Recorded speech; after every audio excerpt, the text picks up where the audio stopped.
Mesdames.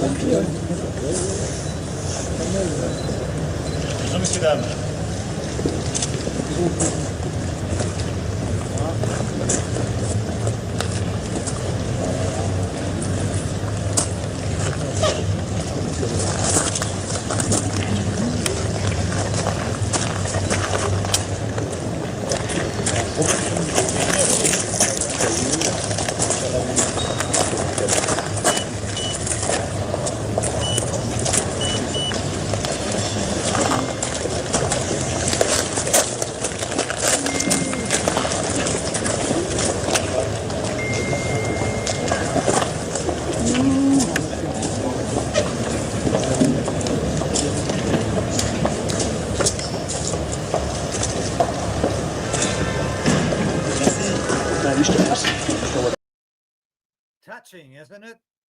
Macron standing there like he's waiting for his lover to arrive.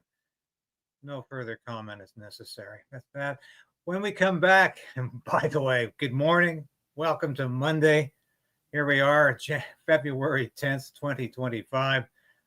Got a lot to talk about today. Welcome back to the show. This is Stand on Guard. I'm your host, David Krayden. When we come back, I'm going to talk about why is Justin Trudeau in France, what's going on with tariffs, and a lot of other material.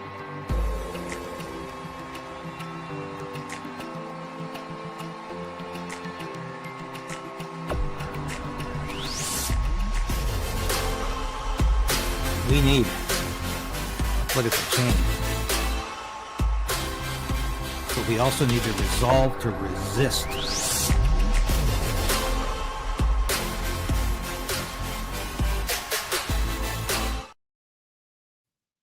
Yes, please like this broadcast. I really appreciate your support. We need it.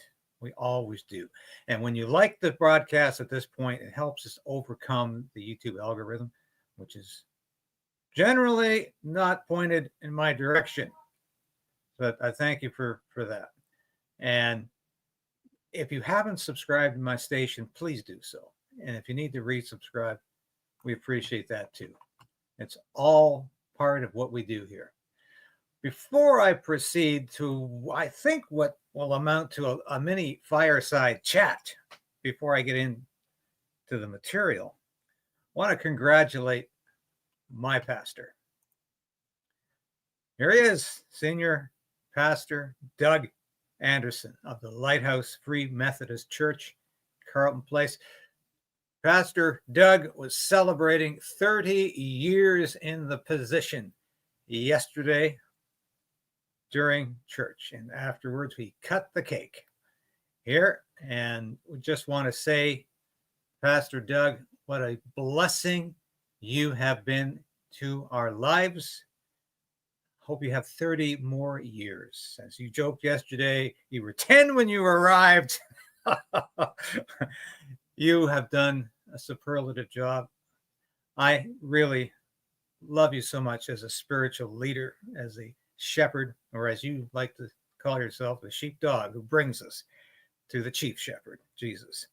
Thank you so much for being there. And I just wanted to take this time at the beginning of this broadcast to congratulate you on 30 years, to encourage you to keep doing the wonderful work you're doing, and to tell you how much you mean to me and so many others in that congregation. Thank you again, Pastor Doug.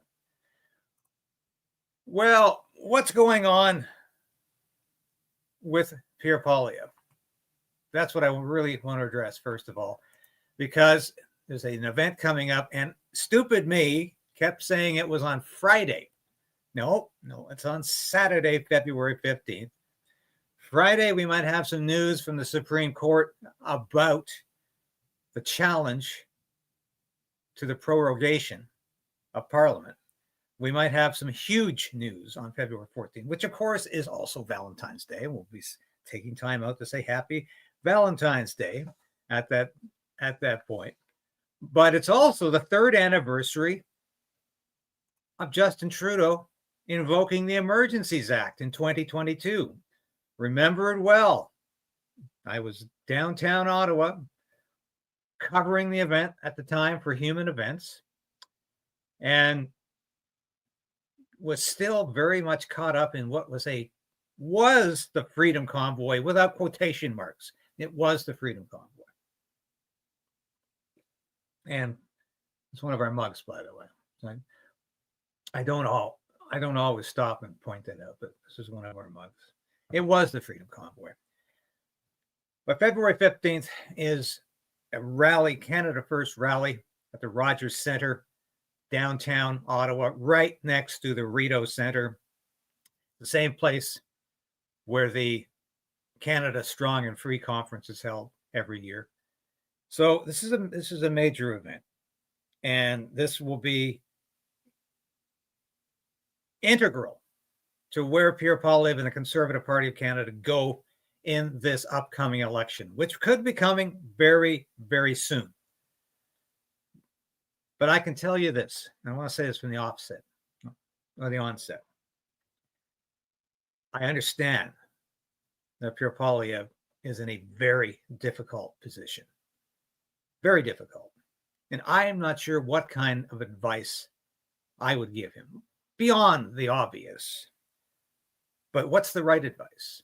He's facing a difficult situation where Donald Trump continues to alienate Canadians by making remarks about Canada being the 51st state, about arbitrarily dropping tariffs. And today we're going to be subject to the rest of the world to a tariff on aluminum and steel. Of course, you listen to Mark Carney, we're not using any steel, so it's no big deal. Yes, he said that, folks. Can't believe anyone who was the governor of the Bank of England and the governor of the Bank of Canada would say something so incredibly stupid. Is he ignorant? Is he naive? Is he just plain dumb? I don't know. But he's certainly nowhere near the economic expert that the Canadian media have tried so desperately to depict him as.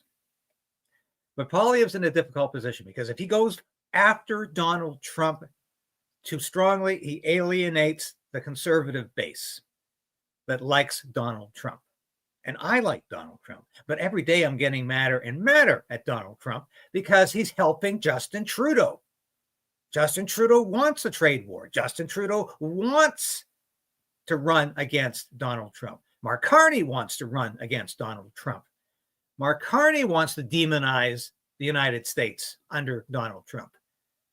Donald Trump is complying very well by suggesting that he really has nothing but contempt for Canada. He's alienating a lot of people in this country, and they expect Poilievre to come out against Trump with equal venom, with talking about retaliatory tariffs. All of this does us no good. We need to end the trade war. We need negotiations. We need a strong prime minister to deal with Donald Trump. That's not Justin Trudeau, and that sure as hell isn't Mark Carney. He's a clown. This guy has very little understanding of economics. He has been a globalist pawn his entire career. But I understand the position Pierre Poilievre's in. And so I wanted to start the broadcast today by saying this is a difficult position. And he has to be very careful with what he says and even more careful with what he does. Donald Trump is apparently trying to put Canada in the same situation as China was in the late 1890s, just before the 1901 the 1899, Boxer Rebellion. China was an extremely weak country. It was being exploited by various Western imperialist countries, including the United States. But Britain was there. Germany was even there. They all had a little piece of China. Donald Trump seems to look at Canada that way, that he can just take the minerals, take the resources, take the water. We've been talking about the water for years. And we should just be thankful that he's doing so. He's playing a game, of course, but it's hurting Pierre Poilievre and the conservatives in this country the longer he plays this game. And it's helping Justin Trudeau and the Liberals and Mark Carney and all of the Canadian left. And I hope he stops. I had to say that at the beginning Because as much as I approve of what Donald Trump's been doing with all of these executive orders, coming down on DEI, coming down on gender affirming care, demanding the release of the Epstein files, coming out strong against regulation and taxation. All of these things are wonderful. But goading Canada the way he is hurting this country. And it's very bad news for this country. And I wanted to lead the broadcast by saying this. Now, what was, Trudeau's reaction to all of this?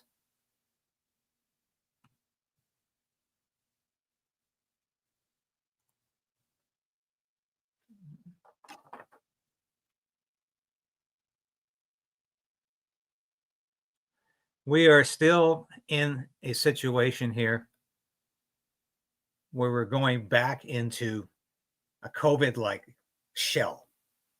And we can see this happening. And this is where the Liberals want us. They want us back under the government hand, controlled.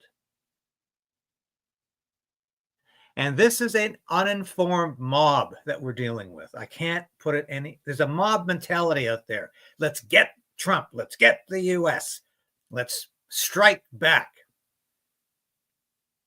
And this is the same mentality that ruled during COVID. And I can't say that enough. On the lighter side for a second here, Ruby Dalla seems to be watching this broadcast. Is she a Stand on Guard fan? On the left is how we depicted Mark Carney. On the right is how Ruby Dalla depicted Mark Carney, the coronation. I find that incredible. She's obviously got a good sense of humor. So right on, Ruby. Now, there's all kinds of talk now of Canada joining the EU, which would be a crazy idea. Absolutely crazy. And that's not something I think we can even take very seriously.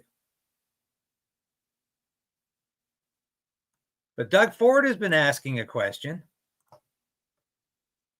Appoint the now. Doug Ford is not happy with Justin Trudeau. National Post reported Canada new fentanyl czar will absolutely be appointed within 30 days, says Public Safety Minister. Yeah. So Trudeau, as we said in the beginning here, he's having a great time in France at some artificial intelligence conference, and Trudeau says AI is fine as long as it doesn't interfere with the fight against climate change. What the hell? Does this guy ever think about what he says? But when Doug Ford is getting antsy about Justin Trudeau not appointing a fentanyl czar, well, Doug Ford is one of Justin Trudeau's closest political allies. He's definitely in the pocket of Justin Trudeau. And when Doug Ford gets worried, well, I think we can all start to worry about something here. And to Prime Minister Trudeau, where is the fentanyl czar? It's been now 5 days, I believe, and time is running out. We can't be waiting till the last minute. Please appoint a fentanyl czar. Start showing the Americans what we are doing. Show the Trump administration that we have helicopters and fixed wing aircraft and boots on the ground and boats in the water and ATVs up and down. That's what Ontario is doing. But we need to see action from the federal government.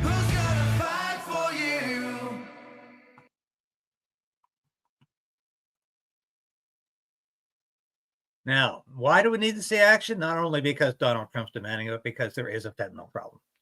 Winnipeg man arrested in $50 million narcotics seizure. That's not small potatoes, folks. And Danielle Smith is saying the same thing as Doug Ford. Where is Canada's fentanyl czar? It's been a full week since U.S. President Donald Trump and the Canadian government reached a border security agreement that included a 30-day window to demonstrate our nation's commitment to securing our shared border against fentanyl trafficking and illegal migration. What's happened since then? This has been a week today. Remember what happened a week ago today? Justin Trudeau promised a fentanyl czar, but he also promised, remember those 10,000 frontline personnel? Not going to happen. Not going to happen. I've been saying that for the last week. When we saw the defense minister say not going to come from the Canadian Armed Forces, we had that same line repeated by the public safety minister, David McGuinty. No, we're not going to militarize the border with Canadian Armed Forces personnel. He didn't even bother to fill in the obvious blank, which is, okay, we're not going to use the military, then where do we go? 10,000 RCMP? Haven't got them. Couldn't do it anyway if we had them. 10,000 new CBSA agents? No, they can't even fill the ranks of the CBSA. So if we ever arrive at a 10,000 number, it's going to be an ad hoc organization composed of various organizations, various agencies. Maybe one week we'll have some provincial police down there. Maybe the next week we'll have a combination of CBSA and RCMP. But do you think it's ever going to reach 10,000? No. This was an horrendous lie from Justin Trudeau to get a temporary reprieve. And he's done nothing in the last week to come follow through on the two major components of his so-called border security plan. He keeps talking about the $1.3 billion plan that doesn't mean anything because it's spread out over 6 years and most of the money won't be spent until years 5 and 6.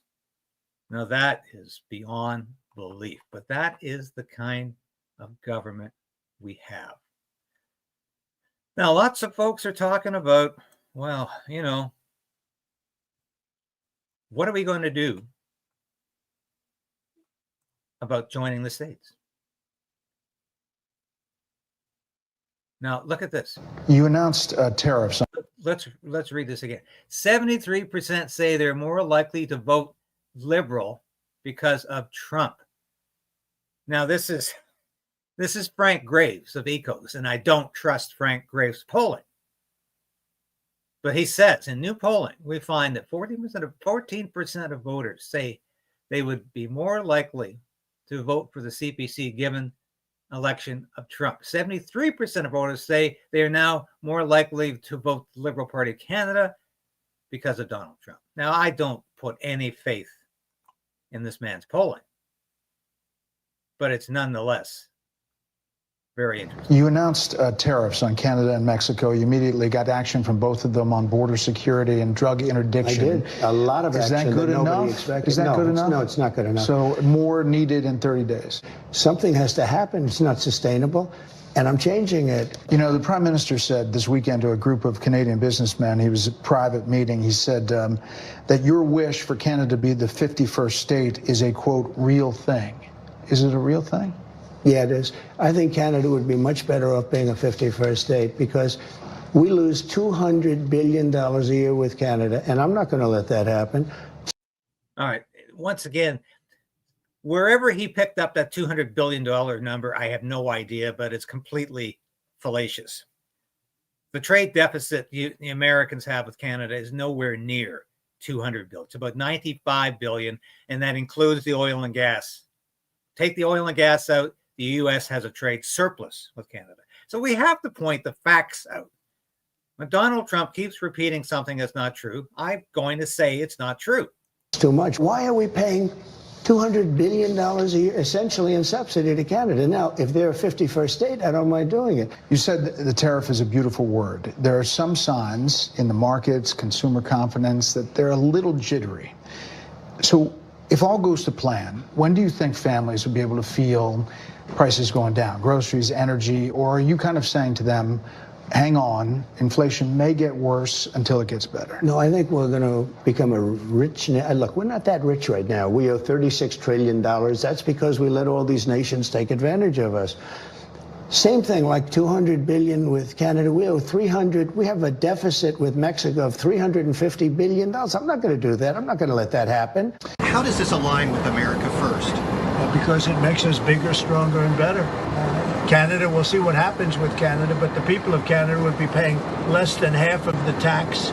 If you look at the tax, they're going to be paying less than half the tax. You know, they don't pay very much for military, and the reason they don't pay much is they assume that we're going to protect them. That's not an assumption they can make, because why are we protecting another country? Now, I love the people of Canada. We have a great relationship. But if they became our 51st state, it would be the greatest thing they could ever do. It would be unbelievable. It would be a cherished state.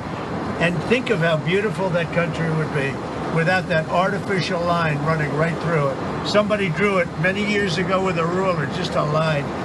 You look at how beautiful that is, wow, it would be very exciting. But if you look at Canada, it would be cherished as a 51st state. They don't pay their share of military in NATO. They pay very little for military. They're not protected at all. And the reason is they think we're going to protect them. The other thing is we subsidize them to the tune of about $200 billion a year.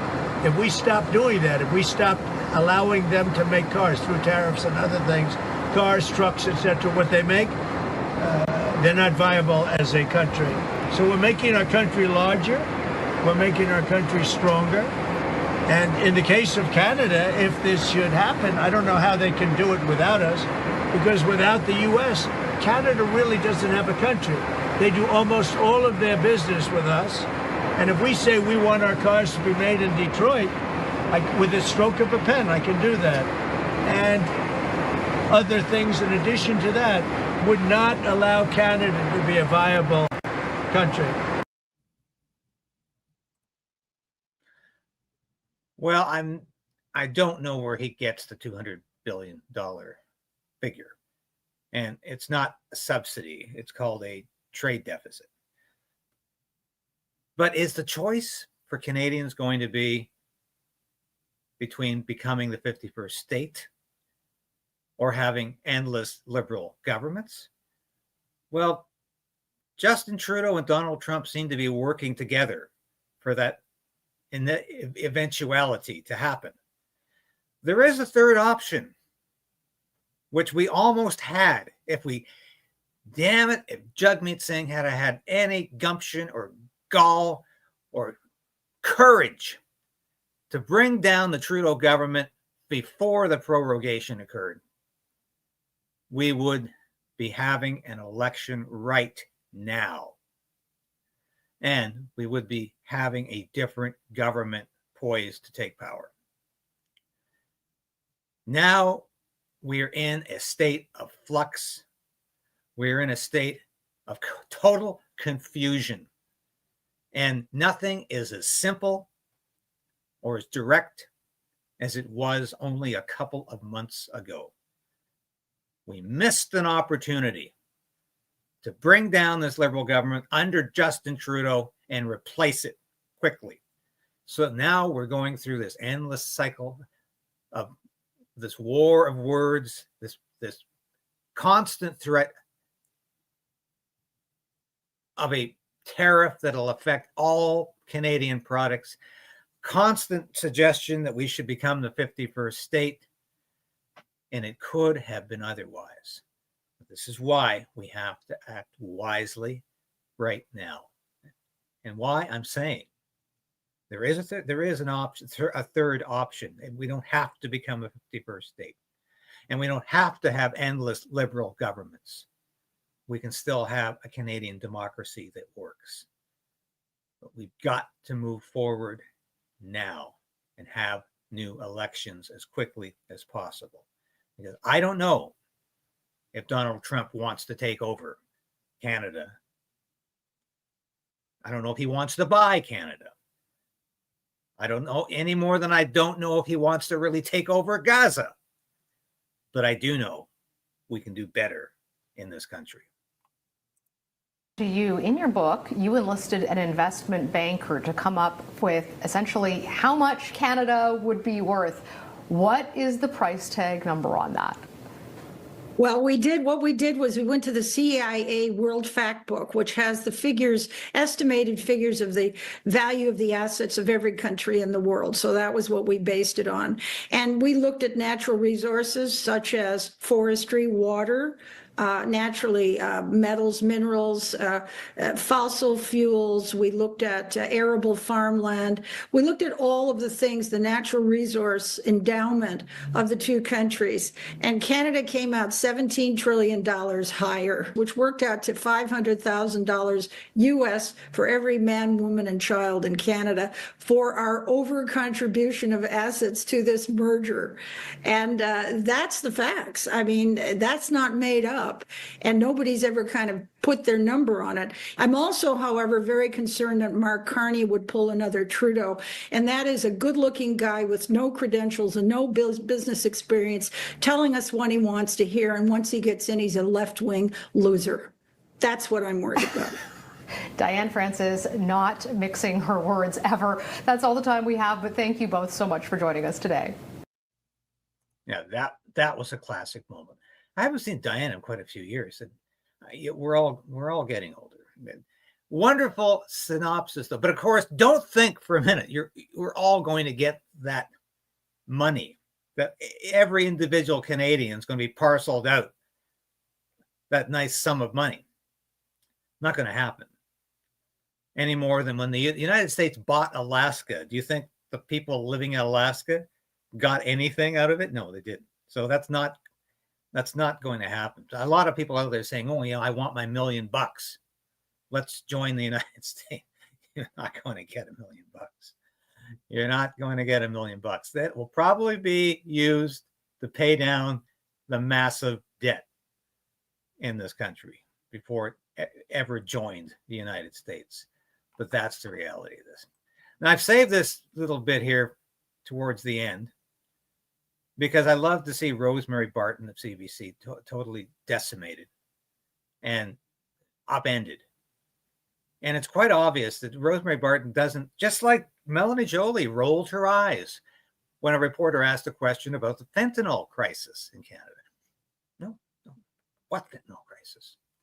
Well, listen to this. I'm not going to play the whole clip here, but listen to how Rosemary Barton gets taken down 5 notches.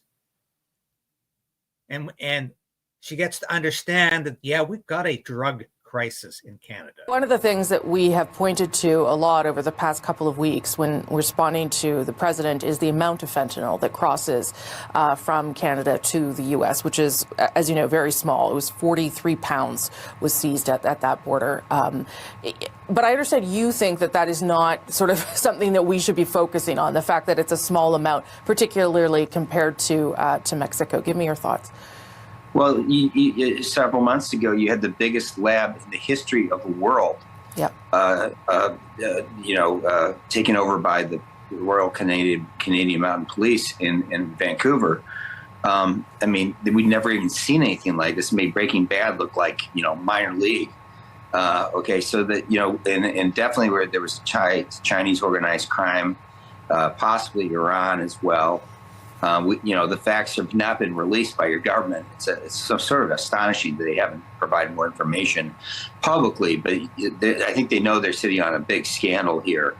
The fact that this thing emerged and it's tied into these biker gangs who've been hired to go down to the United States in some cases and assassinate people like, my former boss, Secretary Mike Pompeo, President Trump, and others. This is another whole level of scandal involving it. But the key thing to focus on is that someone was making over 100 million doses of deadly fentanyl in a lab that you didn't know about right under your nose. Now, how many other labs do you think you have going? And let me focus one last thing. There's very little border enforcement. So 42 kilograms, it's a nonsensical number. We don't have, most of the drugs are going from Mexico to Canada and then being brought south into the Northwest United States on ships. Now I'll get back to this in a second. Do you think we have a problem here? You think maybe we're only finding that much fentanyl at the border because the CBSA is only inspecting 1% of the shipments? Do you think that might have something to do with it? Very possibly. But here is this guy explaining we've got super labs in Canada producing this material. You have almost no port enforcement with police. So we have no idea, except from our sources, what's going on. And we hear some bad things. I will say, I mean, they did find the super lab. I mean, I take your point. It was under their nose, but there was police work done in order to find it, uncover it, and charge the people responsible. So that is a positive piece. I take your point, though, that there could be more. And so tell me what more you think needs to be done to deal with some of the things you're talking about, as well as the Czar. They've increased surveillance at the border. They are going to crack down on Mexican cartels. I talked to the RCMP commissioner about that, and there is more shared intelligence that's going to happen between Canada and the U.S. What else would be helpful in this instance, then? Let me first stress the RCMP is an excellent organization. Okay, you've got very good police in your country. Yeah. Okay, you got great CSIS, your intelligence organization is first rate as well. Your problem is your laws. It's the Stinchcomb law, which I'm not, like the world's expert on, but basically every time we try to go up on a phone number in Canada, almost all the money laundering networks tied to China, which is about 90% of all money laundering in the United States, is tied to Canada. Okay, so when we try to go up on those numbers with your police, they have to inform the person that we're targeting their number. That's crazy. How can we run an undercover police operation with your country? Which is why we don't run them, which is why the seizure statistics are so low, because we don't even try to work with Canada because your laws are abbreviated and distorted. And I think this is an issue that goes back in Canadian history a long time.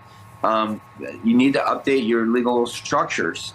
And if you do, and create a Racketeering Influence Corrupt Organizations Act, RICO, like we have in the United States, and designate them as terrorists, which you're going to do, I think we'll solve a lot of these problems. I think terrorists will come off, and we'll be in an excellent position to be partners to stop this stuff from terrorizing our country. I mean, our countries are getting killed by fentanyl. We got to protect ourselves. So I just want to end on this. You just said if we do these things, the tariffs won't, well, they're not on, but they won't go on. I mean, do you believe that this is about fentanyl for the president, or that it's about other things? This is just one of the pieces that he is using as leverage here. Well, I take him literally, and I think literally he says it's about fentanyl, and I think it is. I mean, we're losing, 80 to 100,000 people in North America between the U.S. and Canada. We got to stop this nonsense. We got to target these Mexican cartels. We need to focus on their money. So the key thing is to target the banks that are behind it. And of course, Anyway, I'll leave it at that. But Rosemary Barton taken down 15 notches in that interview. She had no idea what the real problem was, just like Melanie Jolie or Foreign Affairs or Global Affairs, whatever the hell they want to call that office now, has no idea either. And I don't think Justin Trudeau does, although I think he has some affinity for drugs. That is an incredible interview. There is an issue. There is a fentanyl issue. We don't have a fentanyl czar. There's not even been a suggestion yet about who that fentanyl czar should be. You know what I heard the other day? Brenda Lucky, former RCMP commissioner. Remember how much she always liked to agree with Justin Trudeau and promote liberal policy, especially with regards to gun control? That would be a grievous error. But we haven't heard any suggestions at all. I'll be back in a minute with some concluding remarks.